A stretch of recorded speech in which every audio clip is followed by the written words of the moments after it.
All right. Hello, everybody. Welcome on in. Welcome to today's CMWS Collaborative Mentoring Webinar Series webinar, part 3 of our community partnership series, Going the Distance, Sustaining Partnerships and Mentoring Programs. We're so happy that you're all here with us today. My name is Jake Sullivan. I use he, him pronouns. I'm the Senior Manager of Field Learning at Mentor National. While we're letting folks filter in the next minute or so, please drop your name and where you're calling in from in the chat. We want to get to know you all, see where you're coming from, and give folks just another few seconds to settle in. So again, make sure to click those 3 dots so that everybody can see your message, but drop in your name and where you're calling in from in the chat, and we'll see where folks are at. Happy that you're all here with us today for part 3, Going the Distance, Sustaining Partnerships and Mentoring Programs. All right, there we go. Perfect. Starting to filter in. We got Minnesota, Washington, D.C., Ohio, other Minnesota, West Virginia, Indiana, Nebraska. We got some a Nebraska panelist today, so slash presenter. LA, San Diego. I'll be over that way later this summer. Very excited. Massachusetts, Illinois. Awesome. Thank you all so much for being here. We're very excited to have you and have this discussion. Keep using the chat. We do have a pretty packed agenda today with a presentation and a panel, so I'm going to continue us forward. First, tips for engagement. So as you're already doing in the chat, introduce yourselves, talk with one another throughout the webinar, share any resources that have been helpful for you, respond to our presenters. I also like to remind you that you have the emojis, the react things, so the claps, the hearts, all of that. Use those if there's something you agree with or something you want to hear more about. And then there's also the Q&A box where you can ask the presenters questions. And then you also have the ability to upvote any questions you'd definitely like to see answered. We'll have a panel, and then we'll also have some dedicated time at the end for an audience Q&A. So we'll make sure to hit on those, or I might interweave them if there's some relevant ones. If you would like to use captions, there's a CC button on your toolbar as well. So click that for live captions. And then lastly, this webinar is being recorded, and it'll also be sent out in a week and posted to our website at mentoring.org/CMWS. I'll drop that link in the chat in just a second. With the slides and with some other resources, we have a lot of great tools today for you all. So all of those will be posted to the website. Before I move on, I have a couple polls just to get to know who's in the room with us. So the first one is one of the classics. What is your role in the mentoring field? A poll should have just popped up on the screen. I know I always say a lot of us wear several different hats. So pick whichever hat you're wearing right now as you're coming into this call with, and then we'll get a better sense of who's in the room to hopefully tailor the conversation. Give folks about 20 more seconds to answer this first one.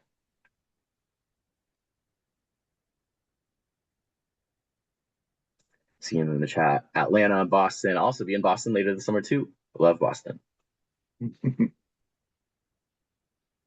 Perfect. About 10 more seconds to answer that poll in the chat.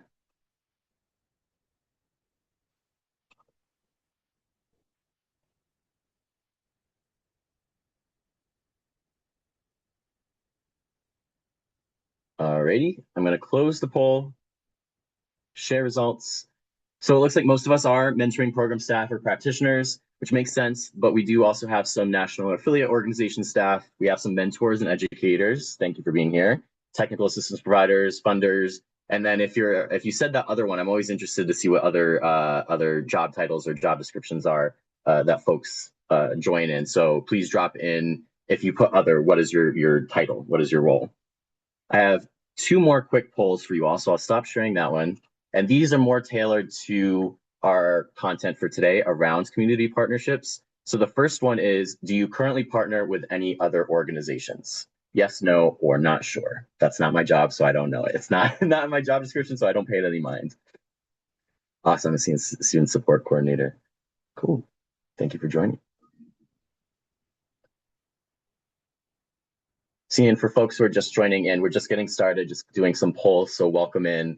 And I'm going to give about 15 more seconds for this first poll. Do you currently partner with any other organizations?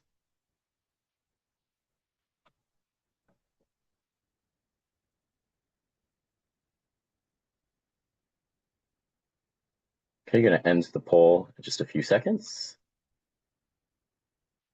And share out. So it looks like the majority, about 77%, are already currently partnering with other organizations, which is great to see. About 13% said no, and about 10% said not sure. You're in the right place. So we're going to be talking all about that today. And if you haven't already, make sure to check out our first two parts of this webinar series to learn more about the identifying and establishing partnerships, and then maintaining them and the processes that are involved in that. So you are in good company to learn how to get started. Then one last poll for now. I have one later. Does your organization have a dedicated person whose role it is to develop and maintain partnerships?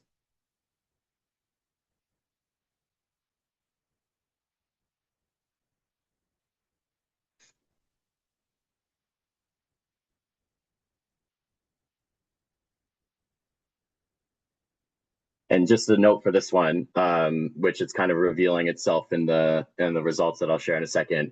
It's somewhat out. I don't want to say outdated research, just older research. It's probably from about 8 to 10 years ago now, but I think it's about in especially Susie, Brittany, or Aristide, correct me. But this statistic comes from the Elements of Effective Practice for Mentoring, and I think it's about 50% of mentoring programs in the country only have one full-time staff member. So if you're that person whose job it is to do this, or run the program, match mentors, you are not alone. There's a lot of programs out there that are a team of one. So I'll end this poll and share the results. So actually about half do have a dedicated person whose role it is to develop and maintain partnerships, which is great. But then about 39% said no, and then about 9% said not sure. So again, if you're in that no range or not sure, you're definitely not alone. There's a lot of folks out there that are wearing a bunch of different hats. So hopefully today will help make it a little bit easier for you to navigate some simple next steps. Awesome. So those are all of my polls for now. We'll check back in a little bit, but I'm going to quickly just go through our presenters today / the folks who helped to organize this webinar. You've already met them in past webinars, so I won't do a full read through of all of their bios. But first we have Aristide Hill, who's the Manager of Outreach Planning and Technical Assistance at the Governor's Prevention Partnership. Everybody say hi to Aristide, show Aristide some love, some claps in the chat. Then we have Brittany, the Associate Director of Program Partnerships and Capacity Building for also the Governor's Prevention Partnership. Again, show Brittany some love and claps and hand raises and all that. Awesome. And then we have Susie Owens, who's the Deputy Director of Mentor Nebraska. So show Susie some love. Welcome Susie in. And we will, from this point, I'll actually pass it over to Susie to kick us off with a quick little presentation on partnership development lifecycle. Hi, hello everyone. Thank you so much for joining. This is a really fun conversation. I'm really excited to be here among the excellent planners of this series and the panelists that we have today. Partnerships is something that I'm especially interested in. When I first started at Mentor Nebraska, my role was Director of Strategic Partnerships. So just thinking about how Mentor Nebraska partners with direct service mentoring programs, schools, workplaces, and other folks who believe that relationships have the power to change and enhance communities. And so I know that this is already a third part in the series, so wanted to share a little bit about the partnership development lifecycle, what that can look like, but then we'll move into and really focus on sustainability, which is the focus of part 3 of this series. So next slide, please, Jake. So when it comes to this partnership development lifecycle, I really wanted to lift up that this truly is a cycle. It is an iterative process, and you might go through these phases multiple times over the course of a partnership. And when we're talking about partnership, that can be mentoring programs, partnering with other mentoring programs. It can be schools or universities partnering with a community-based provider to come in and provide that direct service mentoring. In my case, being a member of affiliate staff, the Mentor National Affiliate, we partner with other mentoring programs who are doing that direct service work. And we also try to help them partner with one another and find ways that they can connect around what we call the mentoring sector. We're all maybe coming to this work from different perspectives, but for the benefit of young people in the mentoring movement in Nebraska, and then as Mentor National nationwide. So a great place to start when you're thinking about partnership is that discovery phase. Let's explore the opportunity. You might, see a spark, you're listening to someone have a conversation out in community and you say, hey, let's chat. Maybe there's ways that our programs can connect. This is the stage where you want to determine whether a potential partnership aligns with the goals and participant needs. And so really twofold. Yes, does it work for your program and your work, but also does it benefit that end user, which for most of us is young people. Pilot. This step, you can test the partnership. Start small and try to validate any assumptions and assess feasibility. Maybe it really sounded like a good partnership, but once you get into it, capacity has changed or resources have changed. Sometimes when you're in schools, a superintendent comes in and designates other priorities. And so there's many things here where it really makes sense to maybe start small. And I would also say bucket it at a certain amount of time. So we're going to try this partnership for 6 months. We're going to try this partnership for an academic year. So think about those things too. Don't feel like you have to dive in deep right away. But then if that pilot goes well and you kind of tested it and all parties on board feel like they want to move forward with the partnership, maybe this is where you start to think about how do you deepen? How do you build and strengthen what's already there? How do you move from those maybe transactional activities of you do this and I do that to how do we really strategically come together and collaborate for our mutual shared goals?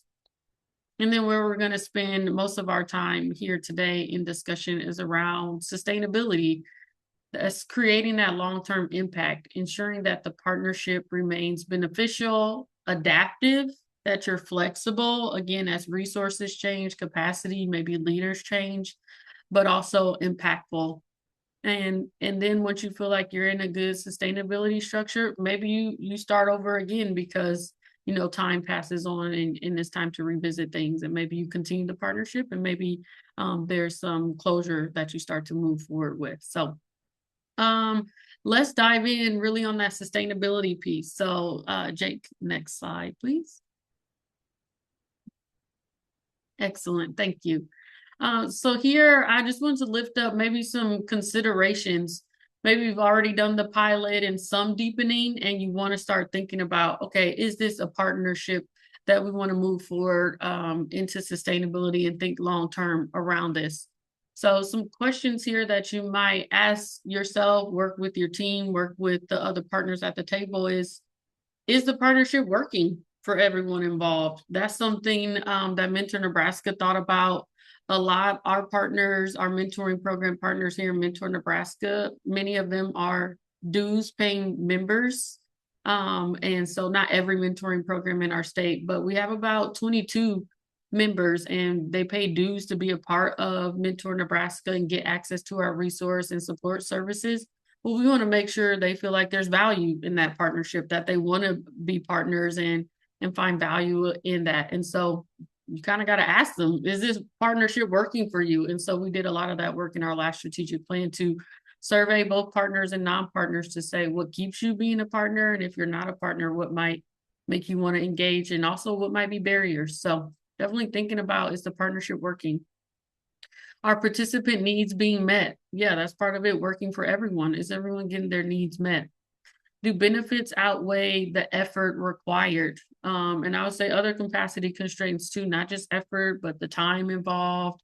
We know that, again, to Jake's, what he brought up in the opening of the webinar, that many programs, mentoring programs, are led by one person, one staff person. And so, yes, we want to partner with other folks, but we also have all the other things to do in running programs. And so thinking about, do the benefits outweigh the effort?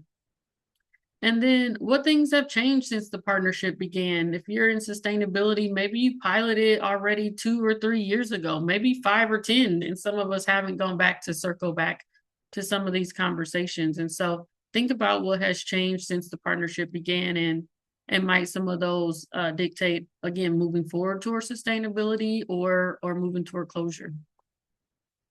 Things you want to be reviewing at all parts of the process would be the partner needs, your organizational constraints, again, time, capacity, funding, available capacity, strategic priorities.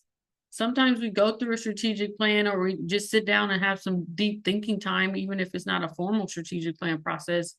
And we see that we might need a shift. Maybe things in the landscape in our area have changed. Maybe new government changes, federal, state, or local have changed, and that's had to have us adapt what our strategic priorities are. Maybe we thought we were good at something, but we're realizing maybe actually a different partner can lead in that area, and then you can just move to support her. So be thinking about those things. And then, of course, always evaluating for the impact and the outcomes, keeping that end user in mind, incorporating youth and community feedback when you can. I'll go to the next slide, please. So after you thought through some of those considerations, brought your board to the table, your community advisors, your youth, maybe you really do feel ready to move towards sustainability. What are some of those advanced practices that we can start to implement when we want to go from the level we're at in partnership and start to move into that next level of partnership with someone? Some considerations might be, is it time for shared systems? How do we plan things? Are they on the same timelines? Are the same fiscal years? I know for Mentor Nebraska, our fiscal year starts July 1, so tomorrow actually. But we work with a lot of partners, schools, and other mentoring programs that work in different timelines. And so we really have to think about how those timelines intersect in making sure that we're meeting the planning needs of all the parties involved. Think about communication structures. What is communicated via email? What key decision makers are included in those communications? When is it important for us to come together and convene in person to make decisions? Us being a statewide affiliate, you can drive 7 hours and still be in the state of Nebraska from where I am. And so you want to be thinking about that communication and making sure that everyone feels included in that. Data collection. Certain people will want certain data pieces and also have different constraints that they have to adhere to. So making sure that you're sharing those in advance, whether it's maybe you need to do a data request with your Department of Education for certain data and those kind of things. Be thinking of those and embed those into your process. And then the joint evaluation efforts, not just data, but like how are you really, again, bringing in that youth feedback and community feedback, as well as measuring your impact and goals against your theory of change, against your logic model, and what you strategically plan to do when you started out. Those are some areas you can come back to think about, is it time for us to share those systems? And then collective learning. We have partner community of practice meetings 6 times a year in Nebraska. This is an opportunity for partners to convene, for us to share things coming out of Mentor National, key resources, but also to listen, to sit back and listen to what is going on day to day in mentoring programs and how can we support those mentoring programs. So again, they feel that they want to partner. Outcome review. What are the outcomes? What are the benefits of us coming together, and how's that showing up in community? And then continuous improvement planning. I know I said before, maybe some of us are already in sustainability and we haven't gone back to revisit why we started this partnership in multiple years, just because we've got the same leaders and we just kept doing the same thing. So making sure you have really good benchmarks for when you're going to come together around that continuous improvement planning. Okay, Jake, I think I'm ready for the next slide. And sorry for the pacing here. You'll have access to the slides and everything, as Jake said. I want to make sure that we have really great time for the panelists and their specific examples as well. Okay, this actually is the last piece I wanted to lift up around moving towards sustainable partnerships, and that's around planning for role shifts. When we're in the early stage of the partner, we might, kind of get in our role and kind of get stuck in a rut. Maybe we really are coming to the table as a leader, the connector, doing most of the work to drive those connections and build new connections. Implementer, we're going in deep with the detail of everything and really mapping it out and planning it for everyone at the table. the partnership table, and we're coordinating all the activity.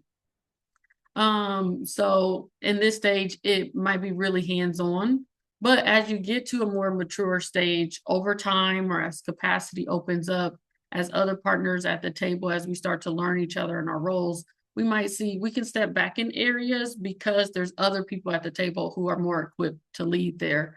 And so for an example of Mentor Nebraska, we are thinking about we do those convenings of those 22 partner programs 6 times a year, and we're setting the agenda and facilitating those. But are there spaces, times where it would be appropriate, even more appropriate for those direct service partners to be setting the agenda or driving the conversation? Or maybe they want to meet without Mentor Nebraska. So we want to help and step up and help expand capacity where we can, because we know those direct service providers are really busy, but also we don't want to take up too much space. And so maybe there's places as we mature in our partnership framework, now that we've been in it about 3 years, where we can move into more of a supporter and advisor for those direct service mentoring programs. Maybe we become more of a strategic partner than directly connecting them with other programs. Maybe we're, setting up different champions across the state and we're just helping them to make those connections in their regions. Capacity builder. Yes, not again in the everyday detail of implementing a process, maybe helping by leading a training, leading some leadership development opportunities, and then stepping back as that capacity grows to allow those folks to lead. And then moving from coordinator to shared owner, knowing that you don't have to stay in the details of everything, trusting the partnership, trusting what you built, trusting your evaluation and your youth and community feedback, that says this is working well. I think we can step back a little bit and really move into shared owning this partnership structure. So that was just a really high level overview, but I'm really excited to pass it over to Brittany, who has some tools that can really help you as you think about moving towards sustainability, and maybe some your role shifts from early stage as you go into maturity. And she's going to have some tools that can help you kind of map and outline that. So thanks so much for coming to my little quick spiel.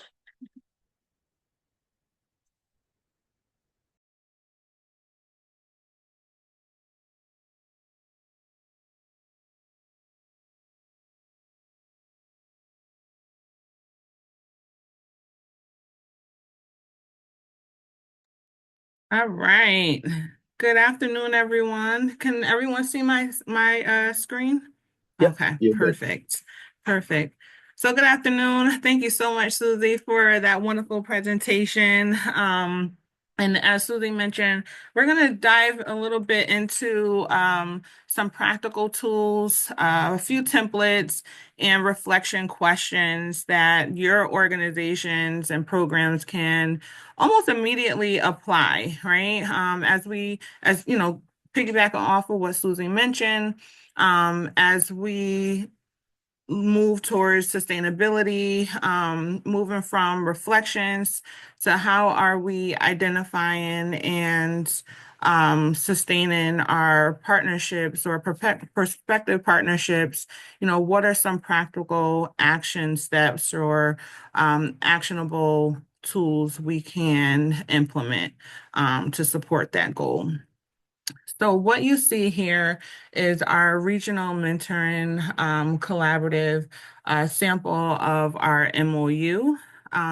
So I am going to be reflecting a lot on our regional mentoring collaborative that we have here in Connecticut. There's 3 regional mentoring collaboratives, but we really wanted to highlight the tools that we use to identify, maintain, and sustain our partners. And so we start off by, offering this MOU, a memorandum of understanding, which is really to establish a shared understanding of each partner roles, right? Expectations, and being able to have a sense of accountability. So there's no blurred lines, there's no gray areas or assumptions. Everything is in writing and is very clear on what each partner is doing. Typically, you want to ensure that your MOU includes things like your purpose of the agreement, right? Why are we even establishing this MOU? And you know, what is the scope and duration? How long will we engage in this partnership? Is it, just for a pilot of 6 months per se? Is it for a year? Right? You want to be able to clarify what that might look like, as well as decision-making structure and authority. Yes, this is a partnership, not one person. Ideally, not one person or one partner should be making all of the decisions, but how are we mutually coming to a decision, right? Who are authorized to make those decisions if possible. And then also resource commitment to the collaborative or to the specific partnership, right? What are some of the resources we are committing to ensure that this is a successful relationship, a successful partnership? And then we also want to make sure there's evaluation, right? Susie mentioned having some evaluation methods, again, to be able to identify, an assessment of the health of the relationship or the partnership. What are some data measures that we are taking? Is it a matter of collecting attendance, right, to meetings? Is it meeting minutes? Is it, the attendance to participate in various events or trainings, for an example? Is it feedback? Are there surveys or satisfaction type of information that you are periodically taking a pulse on, right? Whether that's quarterly, semi-annual, or annual measures that you put into place. And then also addition of new participating organizations or new partners that you are anticipating on inviting to your network, for an example. And then also, as we all know, all relationships must come to an end. We talk about that a great deal, especially in the elements of effective practice for mentoring. Sometimes, we never know when, we never know why, but we need to anticipate that, right? And be prepared for the termination or closing or ending of a partnership. So what might that look like? So you want to make sure that that is very detailed and specific in your MOU as well. And if someone is interested in extending the duration, right? We talked a bit about that in the beginning of the MOU. If initially the agreement was to have this for a 1-year term, but you both or all parties of this MOU decided that it's best to extend it for another 6 months, for an example, or another year. Is that doable, right? Is that allowed? Is that granted? And so you want to make sure that you include that in your MOU. And then lastly, to close in this particular template for the MOU, you want to make sure that there are signatures and dates of the partners agreeing to this specific MOU. And that's what execute the document, okay? Moving along, we also have a goal setting checklist. I'm not going to go through this entirely due to time, but definitely want to uplift some of what I highlighted. Excuse me. The checklist is recommended to identify, refine, or track goals for your partnership. Best practice is to review quarterly goals with your partner and revise as needed. As Susie mentioned, ongoing review for areas for consideration is always, always recommended. I highly recommend that you implement that into your best practices if you aren't already. But just to make sure, this is just an example, being able to identify, again, mutual goals, right, that you are aiming to accomplish together. This here is just an example of strengthening collaborative capacity. And so breaking that down, what does that look like, right? What are some of the steps that you all are going to take to accomplish that specific goal? And then what are the outcome for oriented goals? Like what are the desired outcome for the capacity building here and its benefits for youth, for an example? And so again, what are some of those actionable measures that you're going to take to make sure that you achieve those outcomes successfully? And then as we move into assessing the effectiveness of your partnership, being able to reflect on a few questions that each partner will complete. So again, I highlight a few here.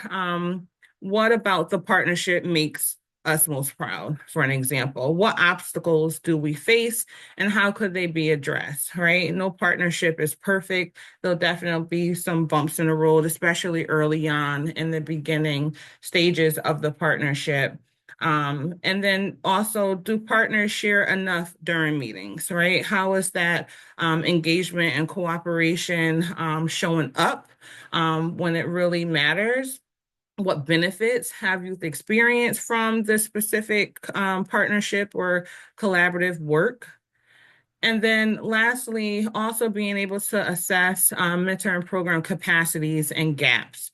So being able to identify specific program and design, just to, again, be able to identify what critical information is needed to inform the training needs or specific needs of a mentoring program, as well as the implementation of quality mentoring standards and additional resources needed to help programs to be successful.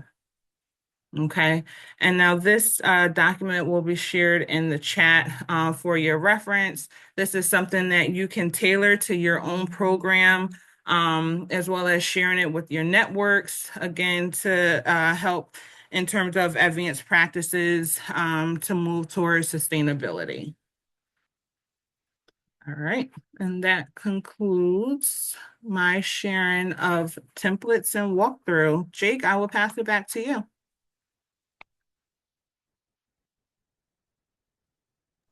Awesome. Thank you so much, Brittany, and thank you, Susie, also for the presentation before. As Brittany said, we dropped the link to access those materials in the chat, but also they will be posted and sent out with the recording and other materials. Before we introduce our panelists, I wanted to do one more quick poll just to gauge where everybody's at with that specific framework, the cycle that Susie presented that might help us tailor our focuses for today's conversation. So one more poll should pop up on your screen, and it is asking which parts or part, you can select multiple, of the partnership development lifecycle are you having the most difficulty with? So discovery, exploring the opportunity, pilot, testing the partnership, deepen, building and strengthening, sustaining, creating long-term impact. Then there's also not sure or all of them. I'll give folks another 25 seconds or so to answer this.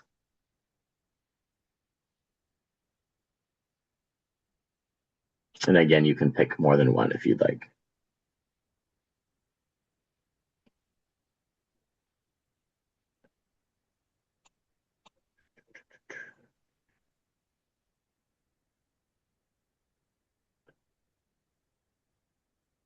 Awesome. I'm going to close the poll in about 5 seconds. Submit your answers if you haven't already. Cool. So I'll share the results. So it actually looks like a pretty even spread, which makes sense. This is not easy work. All of these steps have complications and challenges. And so I think the questions that we've prepared for today have a good balance of all stages of the partnership cycle. So I'm glad that there's not one that's extremely challenging that we won't be focusing in on. Thanks for answering that, everybody. And now I'll pass it over first to Aristide to introduce our two of our panelists. Yeah, thank you, Jake, and good afternoon, everybody. I have the great opportunity to introduce a couple of our partners, and they're going to be some great panelists. And first, I'll go with Faith Harrison Vajegas, and Faith is the executive director of Bridgeport Public Education Fund, which partners with GPP to support through mentoring. And as a community partner, they lead a lot of implementation, and we also provide funding and capacity building to support and improve the well-being of Bridgeport, Connecticut's youth. So thank you for being with us today, Faith. It's really good to see you as always. Next, we can go over to the next slide. And we have also with us another great partner, Corinda Richardson, is the Youth Programs Manager at the Urban League of Greater Hartford, which is in Connecticut. A mentoring and community partner working to support youth through mentoring and workforce development. The Urban League of Greater Hartford collaborates with GPP, which provides capacity building, support to strengthen positive outcomes for the future workforce development in the Greater Hartford area. And I'll pass it over to Susie. Thank you.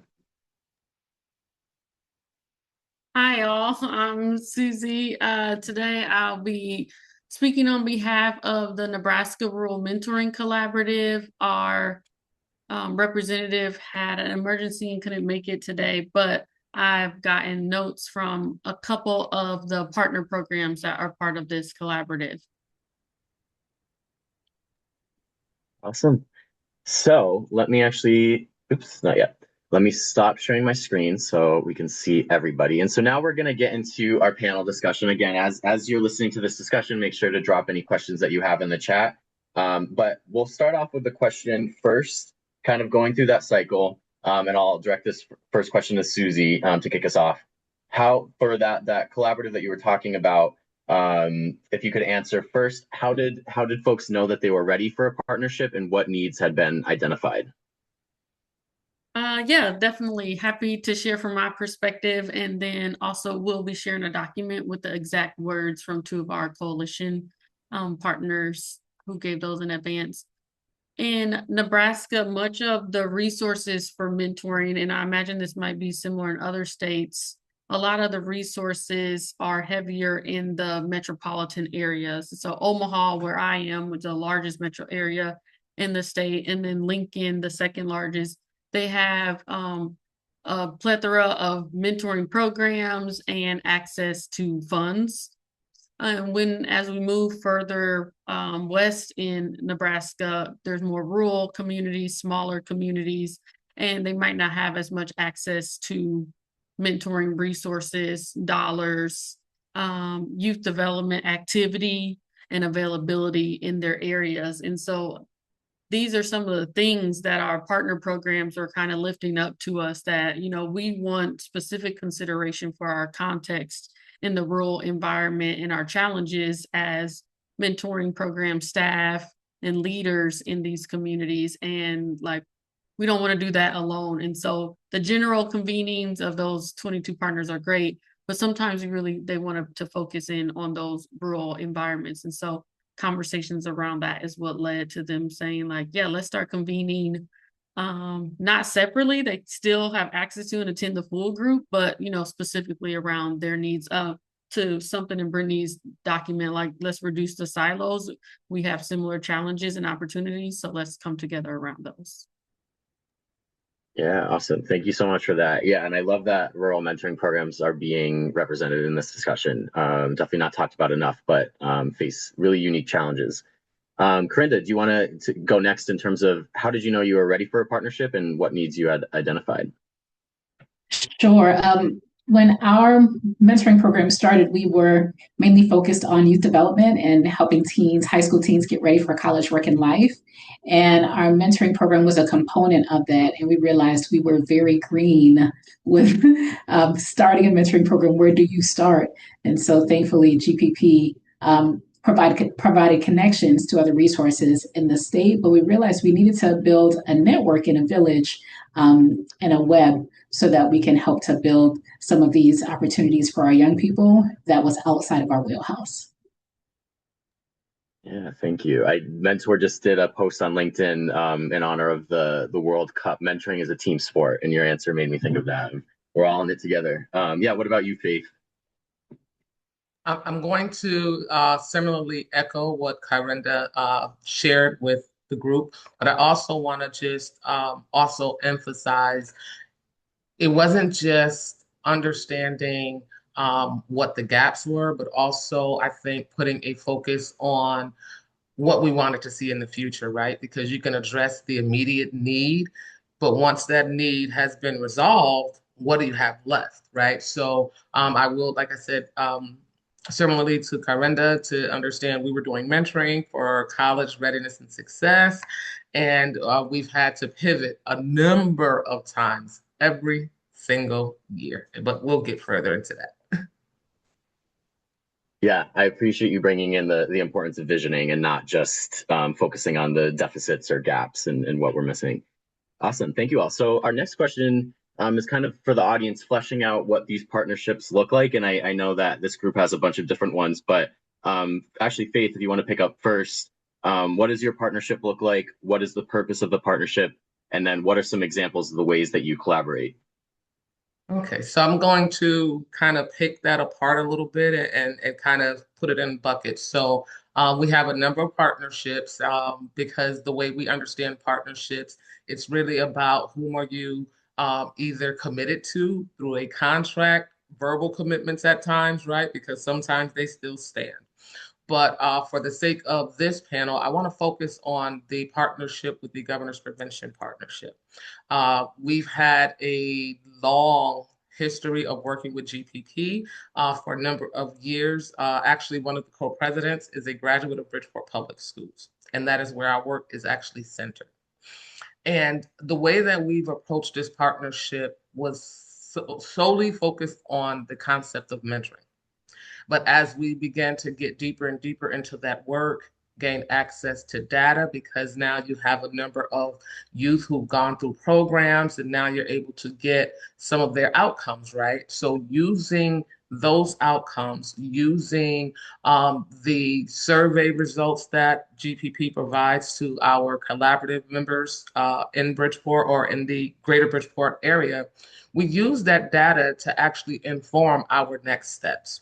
And funny enough, we started off being called the Bridgeport Area Youth Mentoring Programs. And then we went to the Mentoring Institute. Now we're the Greater Bridgeport Mentoring Collaborative. And I'm certain there were like some name changes in between that time. But that is to Susie's point about when you are actually entering into a partnership, are you actually doing that checking in and understanding that cycle so that you can pivot when necessary? So our partnership started off because of everyone's primary focus on mentoring, not just to get students into college and career, but to really get our youth into a healthier social, emotional, academic, and financial situation. So for us, it was the partnership is still developing. It has gotten to a point where not only do they provide trainings to myself, to our staff, we've gotten to a point now where funding and shared data systems such as the IMS system has become a part of our partnership. So some of the things that are happening locally here in Bridgeport, they're going to be able to see it in Hartford without, me having to submit that type of stuff. So the partnership has been going for, I want to say well over 20 years. So I can take as much time as you need, but I want to give my colleagues as well some time to speak on that as well. But there's more. Sure, thank you. And yeah, we'll dig in. We'll dig in for sure. Corinda, what about you? I was going to say, Faith, there is always more that can be shared about the things, right?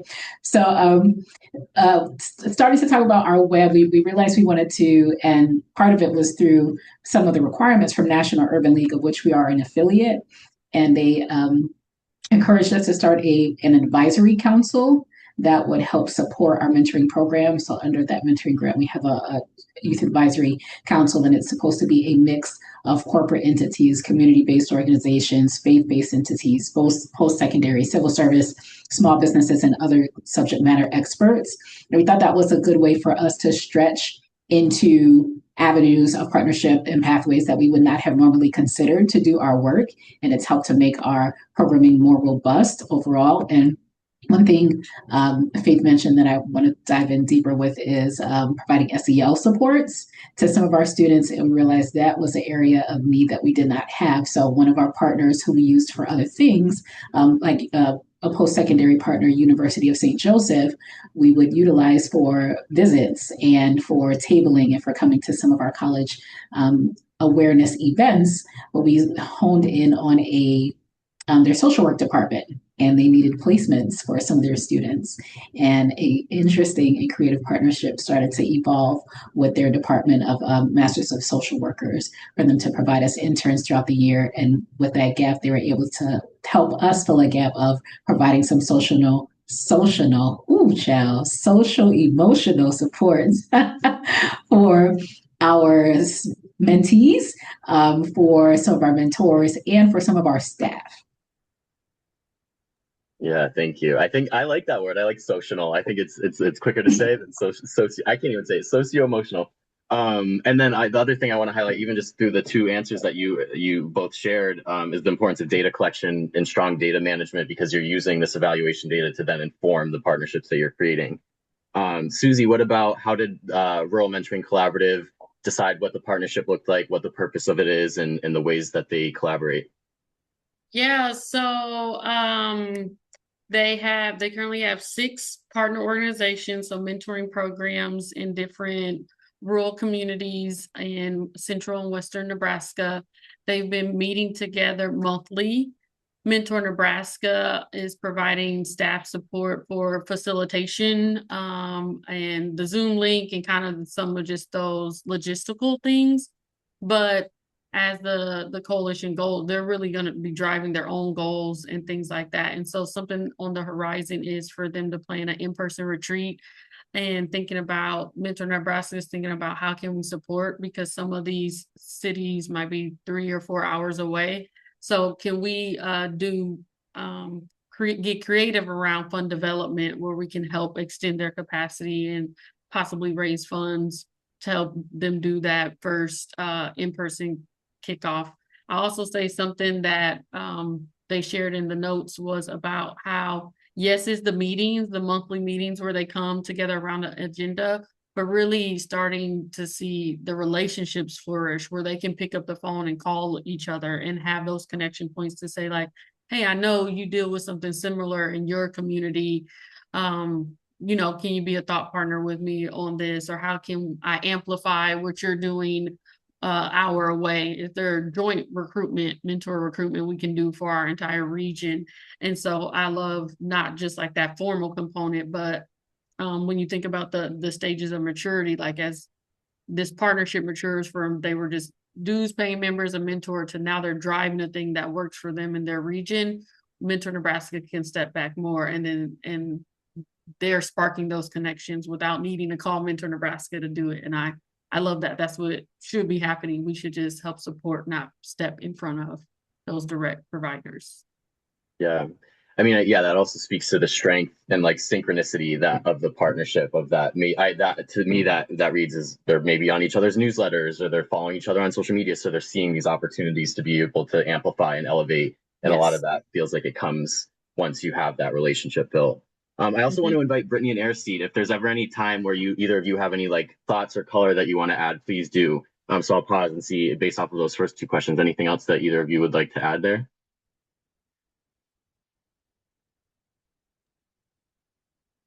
Based off the first question, how did you know you were ready for a partnership? I want to circle back to, and I think we covered it in the first and second session as well of the webinar series, is just doing some research. Yes, there are definitely historical factors and relationships that are taken in consideration, but also identifying the prospective partners alignment with our work. So making sure that all makes sense, and also capacity, ensuring that the partners have capacity to meet the specific deliverables or requests, again, going back to mutual interests, right? And making sure that there are some commonalities in terms of, making sure we are able to accomplish whatever mutual goals are identified and agreed upon. So, that was something that we all were very intentional and strategic about, in regards to the Bridgeport Public Education Fund and Urban League of Greater Hartford, with identifying, can we do this thing, right? How can this work? How can we be successful at it? And so that definitely speak volumes to the longstanding relationship and partnerships that we have built with both entities. And I would like to add that, it didn't start like that from day one, right? It took some time to build that to where it is. And I think it's a good, for our partnerships, it's a good example of, starting off, in that first stage. Susie alluded to that in her slides, and getting to the point to where we're now sharing the load, if you would, so to speak. And so that's what I'd like to highlight. Yeah, thank you both. So the next couple of questions are kind of getting very granular. And when I was coming up with these questions, I was thinking about like how do I like to think and what do I need if I'm an audience member? And so these are going to get like very specific in terms of thinking back to when you were first starting these partnerships, first identifying them, like about the conversations, about the thoughts that you were having, and things like that. So first, Corinda, how did your partnership form? And then the kind of more granular ones, who initiated and how? Was it text? Was it email? What was it? And then what stood out about the other organizations that made you want to partner with them? There was a very active and invested employee at the university who reached out and called and asked about placing interns with us. And for people who work in nonprofits, or direct service agencies, you often get calls about people wanting to volunteer or give back. And some of them you're like, oh, okay, you try to manage with a grain of salt. But I liked the intentionality and purpose that he had intended for his students and for wanting them to have an impactful and meaningful experience, not only with the staff or agency, but with teens. And as they're going through their coursework, how can they learn and be more comfortable with the demographic that they would be serving outside of the textbooks and outside of theory, like in real life, and having a safe environment that would help to nurture them. And so I liked the vision that he had for the interns, the intentionality with the learning agreement, and the desire for us to work with each student based on their strengths and weaknesses to help build a relationship and experience for their experience and what our needs were for that program year. And depending on what youth you're serving, your needs can vary. And if you think about the youth you served before COVID, during COVID, and after COVID, those are some very different needs that these teens have had. So I valued that, and that's what made him stand out as opposed to the other post-secondary institutions that we served, where we did place interns, and it was very transactional before. This one was more experiential with purpose and vision to build. Yeah, thank you so much. That's great. Faith, what about you? How did it work at Bridgeport Public Education Fund in terms of how did your partnership form, who initiated and how, what stood out? Oh, that's a pretty loaded question, but I'm going to try my best to answer it succinctly. So one of the first things I'm going to say is we start off any partnership, and I hope we all practice this by asking ourselves the why. And being in the Bridgeport public schools or the Bridgeport community, if you live in Connecticut, it is constantly splashed all over the news or the media. Some people look at that as a negative. I look at that as an opportunity to address needs that are either increasing or needs that we don't ever want to see come back again, right? When we had teenage pregnancy epidemics, I know some people remember those types of things. So, but I want to take a step back and just really focus on the why, right? The why is why the partnerships happen. Why are students not going to college? Why are they not graduating at the national average or the state average? Why is there a gap in services? Why do we not have more youth service providers in our community? Where are they? So a lot of our partnerships literally start off with trying to answer the word why, but not just answer it in a personal way, answer it with the data, answer it with the information that you need to actually approach someone for a partnership. So rather it's our partnership with GPP, our partnership with the Bridgeport Public Schools, our partnership with the City of Bridgeport, oftentimes it's going to be first on asking ourselves why. And then the follow-up question is going to be who? Who do we go to help us address these challenges? And because of the work that GPP has done over the years, they have started off in one area and, of course, expanded capacity, which expands their opportunities and their offerings to local organizations and service providers like us. And what that really means in real time is how do you build a mentoring program? What are the elements of effective practice? How do I get access to that? But also ensuring that I was doing the right things. Because if I'm going to address that critical need in my local district, I needed to be certain that not only did I, A, understood the why, B, let's now understand the how. How do we get access to these resources? How do we actually implement this program? And how do we approach the district to say, these are your challenges. This is what we're proposing. So it really stems from the initial question of why, then transcending to how this is going to get done. And then the next part is who. Who has a role in what? Who is responsible or who will be held accountable to get certain things done? So if it's an MOU to start the partnership off, that would be, someone in leadership, rather it's the ED, director of development, who have you. But in that MOU, going back to what Susie and Brittany talked about, is having some really critical components there to understand everyone's role, responsibility, obligations to resolving this need. So for us, that is how our partnerships always start off, no matter who it is. And in order for those partnerships to, I want to say grow, right? We're constantly looking at data. If I can just share, I promise you all, this is 2 more minutes, not even. In doing that work with the Governor's Prevention Partnership, in doing work with the Bridgeport Public Schools for well over 20 years, we have been able to position ourselves to now be a citywide organization that can offer scholarships. Whereas prior to that, we were providing a service directly to students. And the only students who could benefit from our resources were those who were actively enrolled.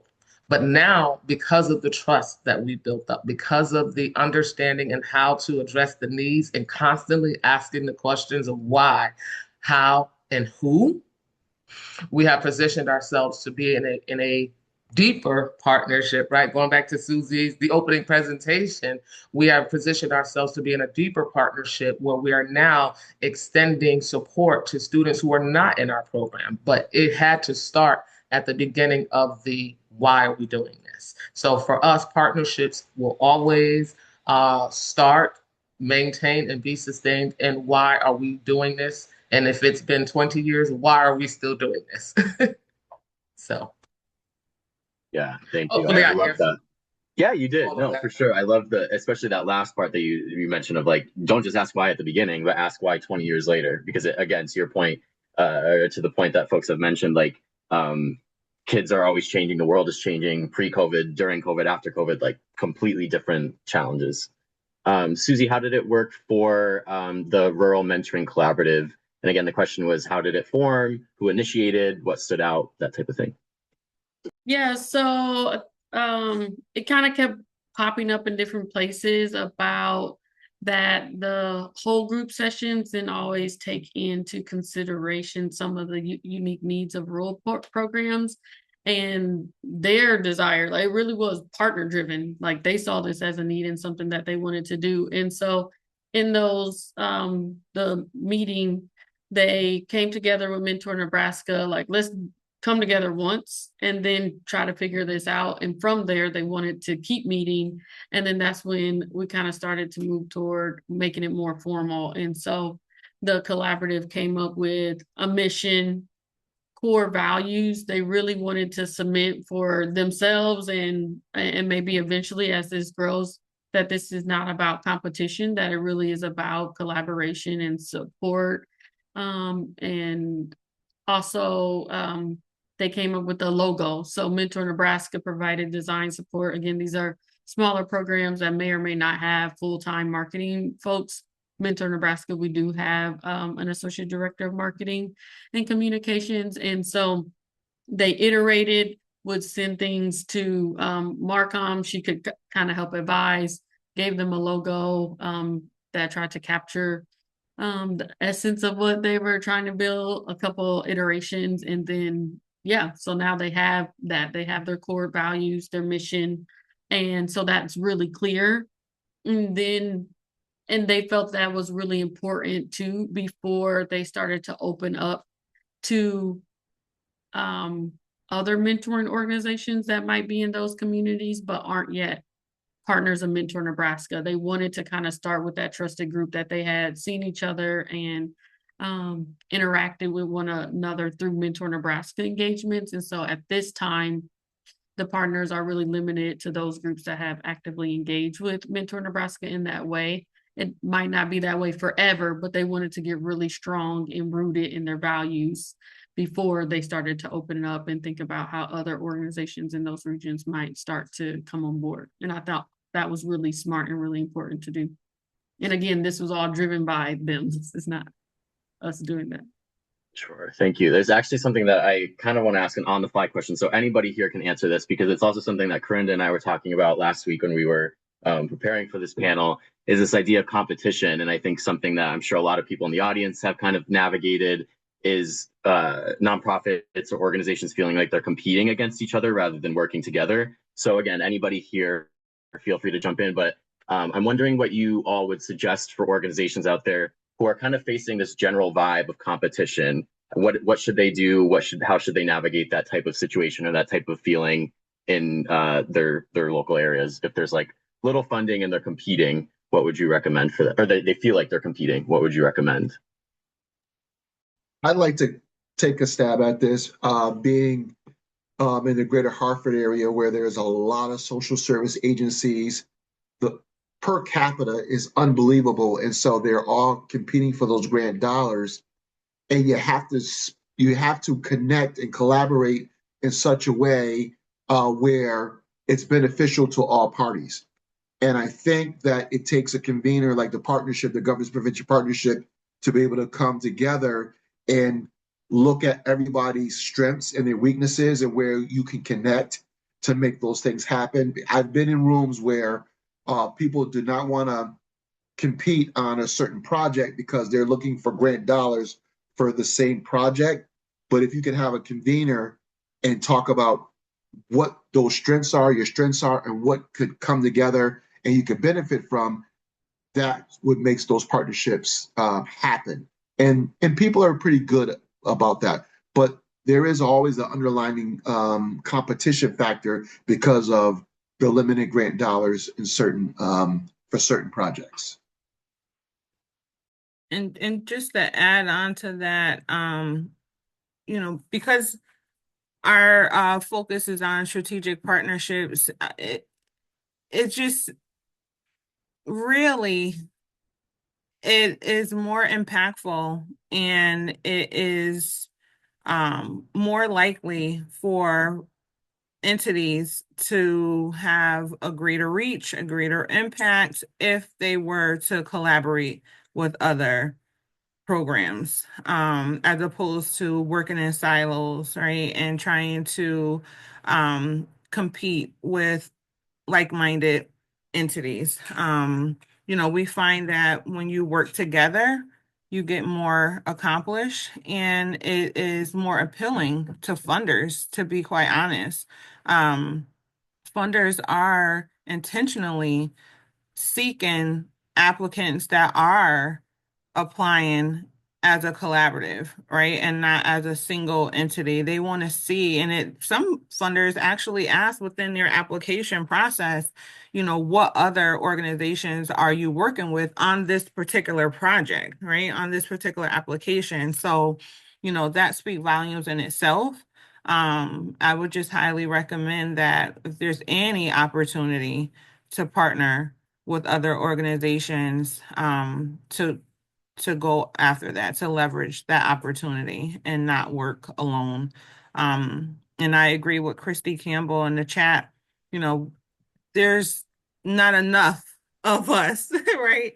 To work in silos. There's so many families, individuals, youth that can be supported. And I don't think one entity can meet the needs of every young person in our nation, or within your region, your state, or whatever your catchment area is. It's just best to work together. Yeah, thank you. Yeah, Faith, go for it. And I was just going to say, I'm sorry, Corinda. I was just going to share that one of the other things, for one, I love the collaborative spectrum that you placed in the chat, Corinda. And I tend to actually query a number of my community partners here to talk about what competition could look like, right? Because competition could potentially be healthy for you, right? Because they're doing something that you're like, wait, I wonder if I can, implement that here. And if so, what will I need to acquire, such as resources, capacity, or what have you. So sometimes just opening up the door to that conversation with a partner or potential partner is also as beneficial. But as Brittany talked about, keeping in the forefront the why. Why are we doing this? We're doing this for the benefit of young people as they transition into adulthood. And if we can find any one goal to work toward, let's do that first and take it in small steps. And then if we start to see that we can build upon that, then that's what we can do. But until then, really just starting off with the conversation and being able to find synergies and support each other the best way we can. So that's how I deal with the perception of competition locally. And I would say to assess the real nature of the core of what are you competing against, right? So what is the purpose? Is it funding? Is it just street credit or status? Both Faith and I are in Connecticut, but we're on different sides of the states. So we can apply for completely different funding sources, right? But I can ask her for tips like, hey, we're looking for some private foundations, and she can look for somebody similar in that category in her area of the state. The other thing is identify your gaps and what your needs are, because those can change over time, and they can change depending on what your funding is looking like, or what you are trying to fill for that point in time. Somebody who may have been a historical competitor can be an ideal collaborator based on that need and point in time. So identifying the gap and the need, and then try to dig deep and think about what the unique points of differences are. There's several community-based organizations in our Greater Hartford Mentoring Collaborative. All of us are mentoring entities, but I serve teens. Another one serves males. Another one serves elementary school students and middle school students. And that is ideal for me to share with our families, because they may have younger siblings or cousins or neighbors who are looking for other services. So the more that we know about our competitors or the others in our area, the better we look as a resource hub to those that we serve, and we're serving the same community.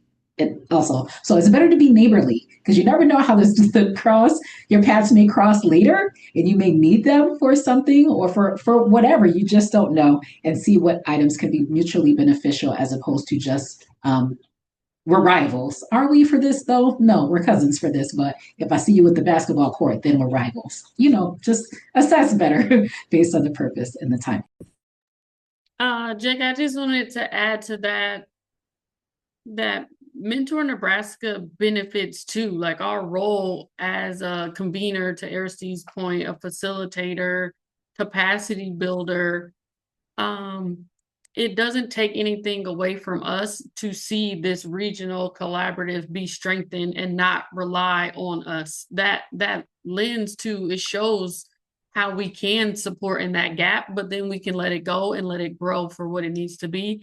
Because these are the folks who have credibility in those regions. We're statewide, but none of our staff live in a rural community.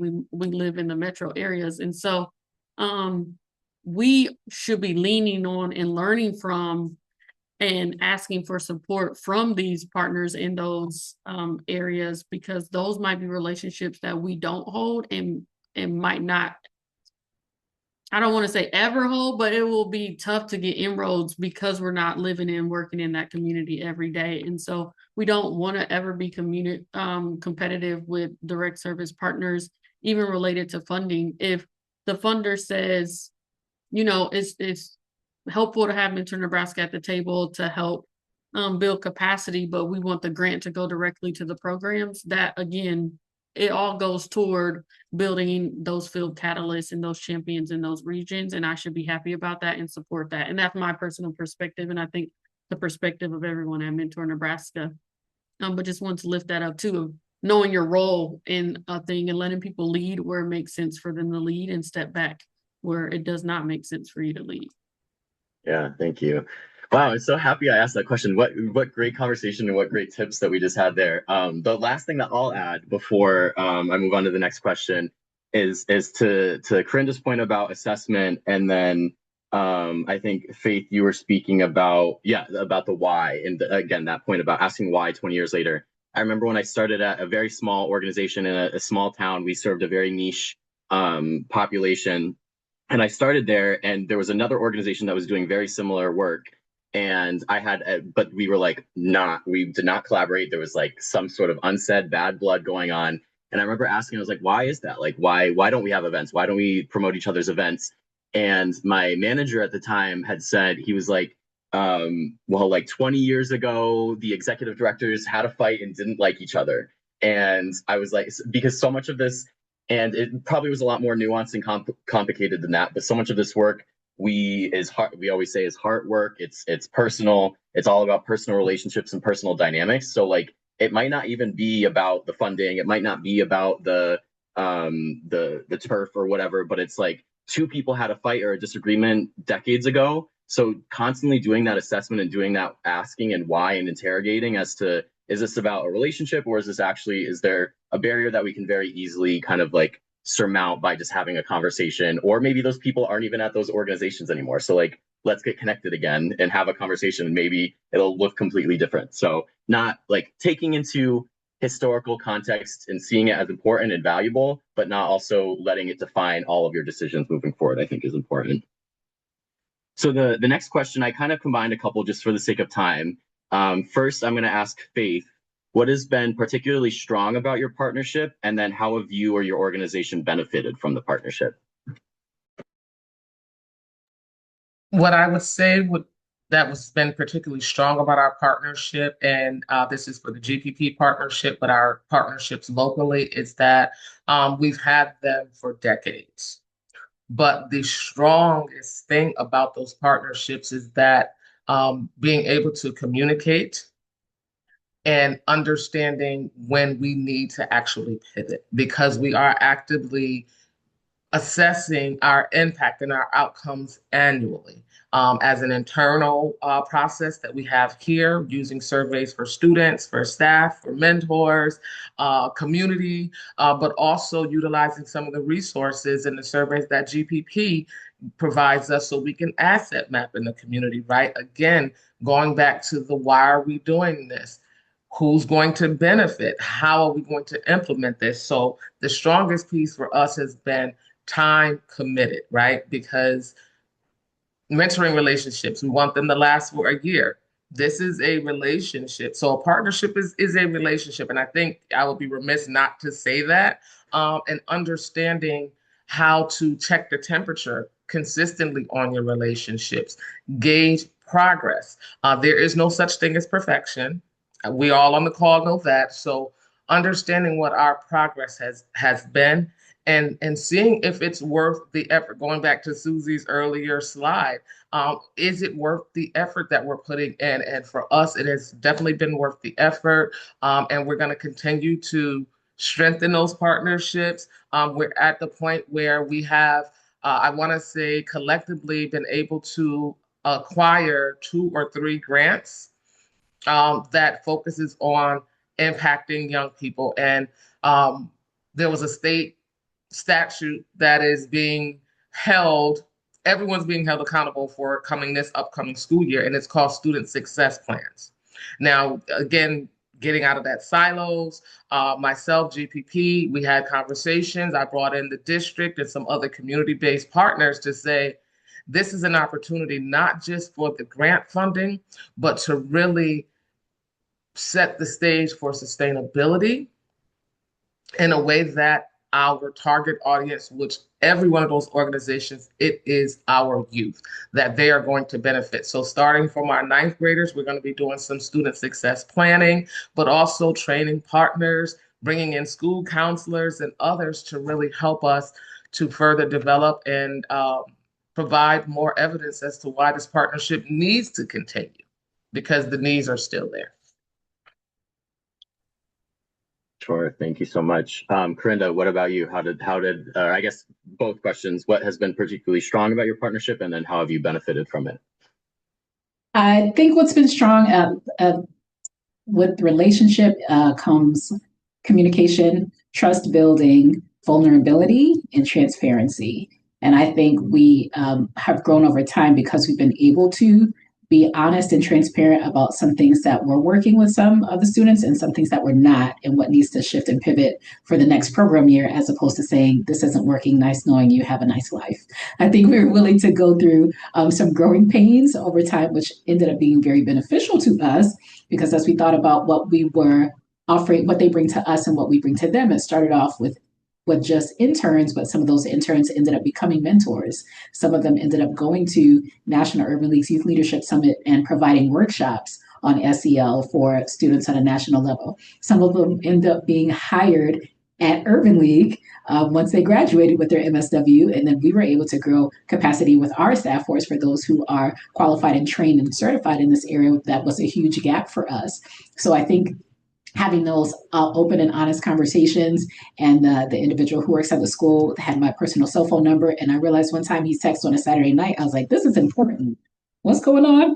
And so we realized we needed to get to the bottom of some things, but it ended up saving us on both sides, with some needs at the school and then with some needs at the agency. And I think that's been the power of the growth of the partnership, is the relationship building and not faltering because of challenges or difficulties, but how to navigate through them and having difficult conversations where it doesn't become awkward anymore. It's just, this is where we are. How do we work through it, and how do we win?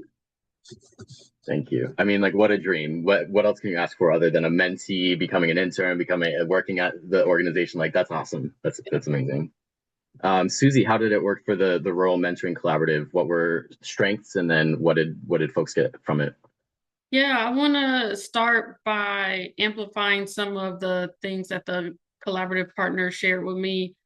For strengths, they lifted up the sense of belonging, right? And that's what we start EEP training with. Like, this is rooted in mentoring programs can help young people feel belonging. I just love that also translates to our work as an affiliate, that we're helping to create that belonging, and that they're feeling that belonging as partner organizations.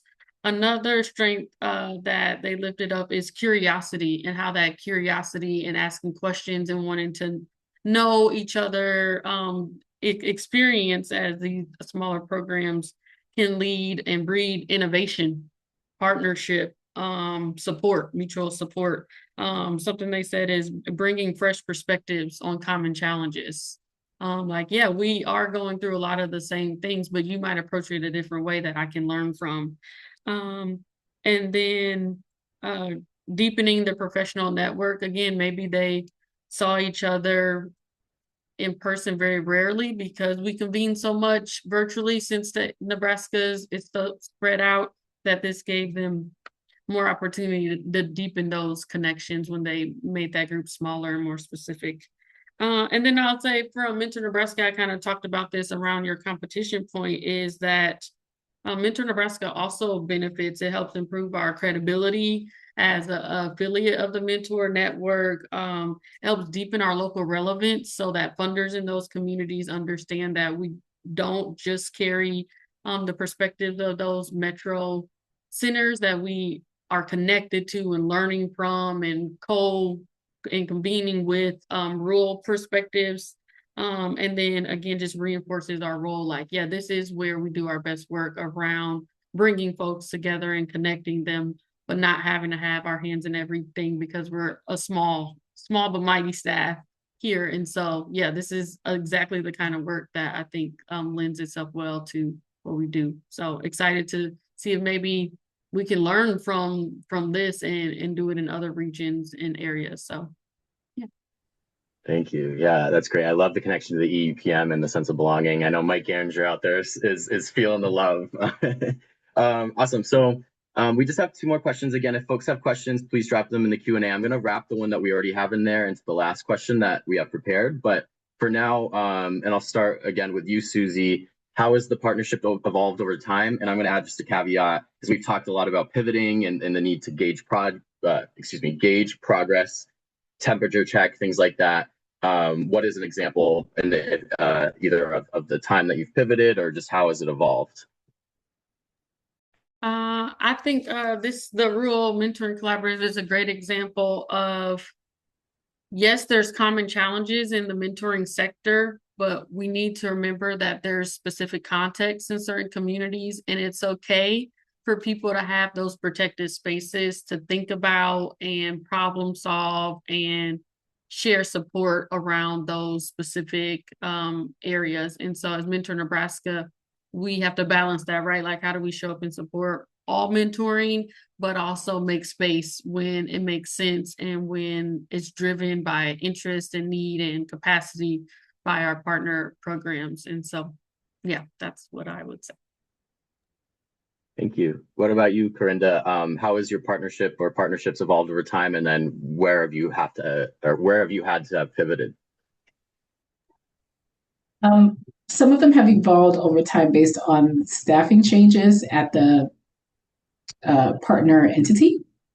So you want to remain aligned with the vision initially set, but as staffing changes, you have to learn people's personality, people's priorities, their goals, and how they may align with the overall vision and mission of the entities at that time. And sometimes it works better than others, and you can learn how to pivot to another change agent who may work better with your team, or just realizing, to Brittany's point, in the phase and cycle of things, sometimes closure is not necessarily a bad thing. It could just be an enlightening thing to pivot in another direction in that same entity, or somebody who is parallel in nature with that entity to keep the work moving forward. We have not had to do that with this particular partner, but with some of the interns, we have had to do that too. And at first you're like, it failed. And it's like, no, you learned what can work, what doesn't work, and what do we need to do if life happens. And I think it was a learning opportunity for us in that way. Thank you so much. And Faith, what about you? Okay. I'm going to, for one, echo what Susie and Corinda talked about, but dig a little.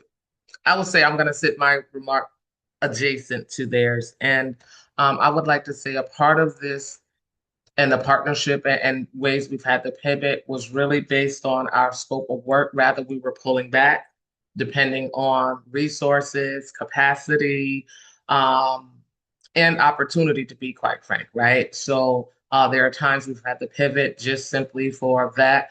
But as of late, I want to say since 2024, we've contracted at some points, and then we started to expand, right? So that has caused us to really think about partnerships in a different way. Rather they're short-term or long-term, with GPP, our city of Bridgeport, or our Bridgeport Public Schools as our main partner, or the people who help drive this work, marrying our scope of work based on the needs of our intended audience. That is the core of our partnerships. But it really goes back to remaining curious, asking ourselves that why all the time, but also even, encouraging our staff, our mentors, our students to all ask these questions, to be curious about, why do I need mentoring?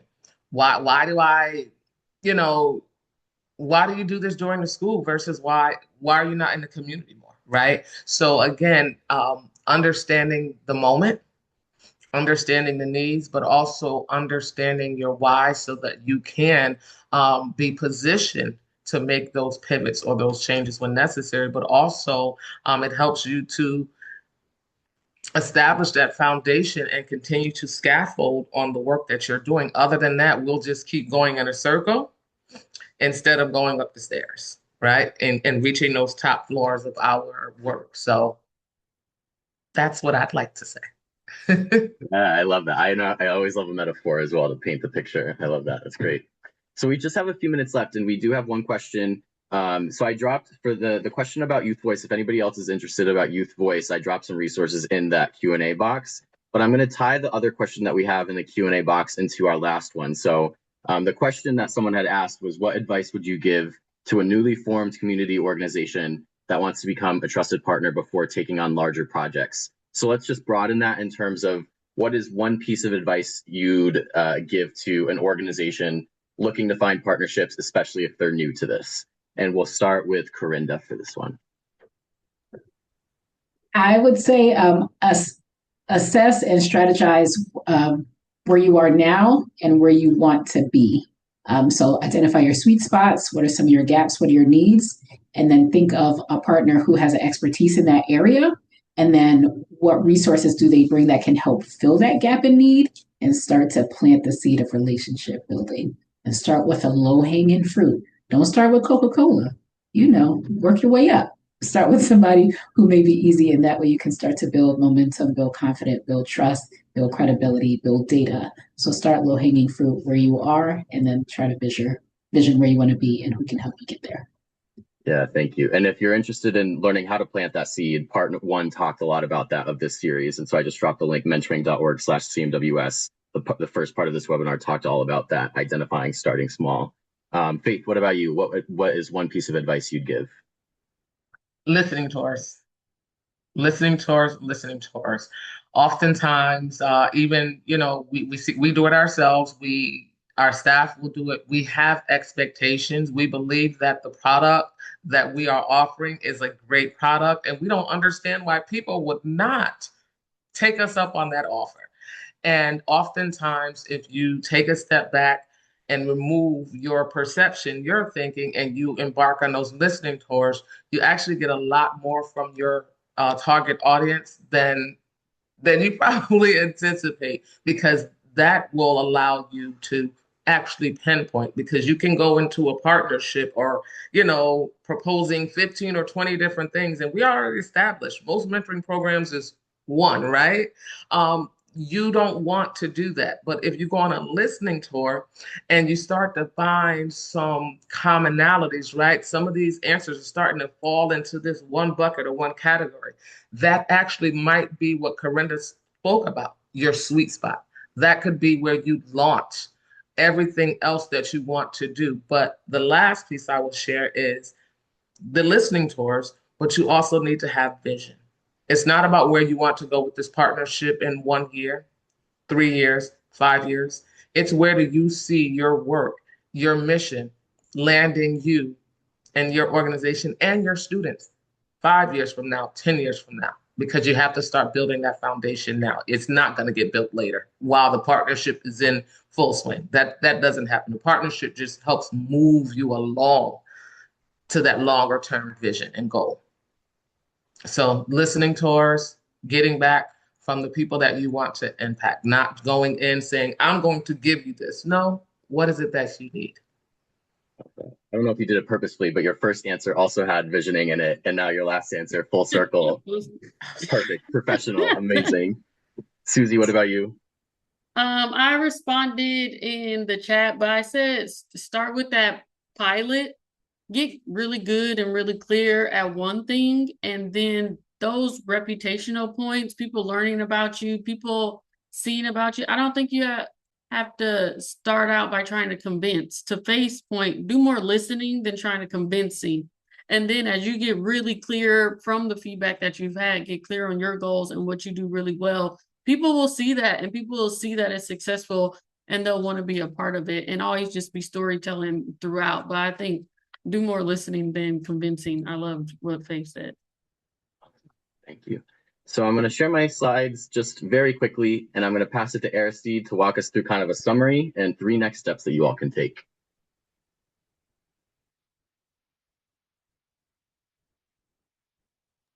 Thank you, Jake. Really quickly, there are 3 next steps. Plan, right? Develop a partnership action plan that aligns with shared goals, clarifies partner responsibilities, and establishes a clear roadmap for collaboration and accountability. We've been hearing these things, right? These are some of the things I wrote down when it comes to this. Pilot, launch a collaborative initiative and gather feedback to refine your approach. You want to make sure that you want to scale and test strategies, gather participant feedback, identify areas of improvement, and refine the approach before broader implementation. That is so important to make sure that you're able to do that. And then, of course, our last step here is sustain, evaluate outcomes, strengthen the relationship, and build a long-term successful partnership. It says a lot when you can come together and build a lasting, impactful partnership that supports long-term goals and continuous improvement. And I think with all the things that we talked about today, hopefully you got some of that out of it, and also some of the tools that we'll provide will make sure that you can get to that point. That's it for me. Thank you. So now we just have a few additional resources. As always, you can contact us at that email, collaborative webinar series at mentoring.org, with any questions, thoughts, concerns, feedback. Affiliates. So we have 2 amazing affiliates who helped to plan this whole series, Mentor Nebraska and the Governor's Prevention Partnership. You can get connected with yours by clicking on that link, or I dropped the URL in the chat as well. There's the Mentoring Connector, an amazing resource to upload your program to if you haven't already. It's a national database. It's the only national database of mentoring programs. And you can also use it if you're looking for mentoring opportunities in your area. And then again, that link, once you have these slides, you can access our resource library that has all of the webinars we've ever done, all of the guides, the publications, templates, and everything. And these slides and the documents will be uploaded there as well.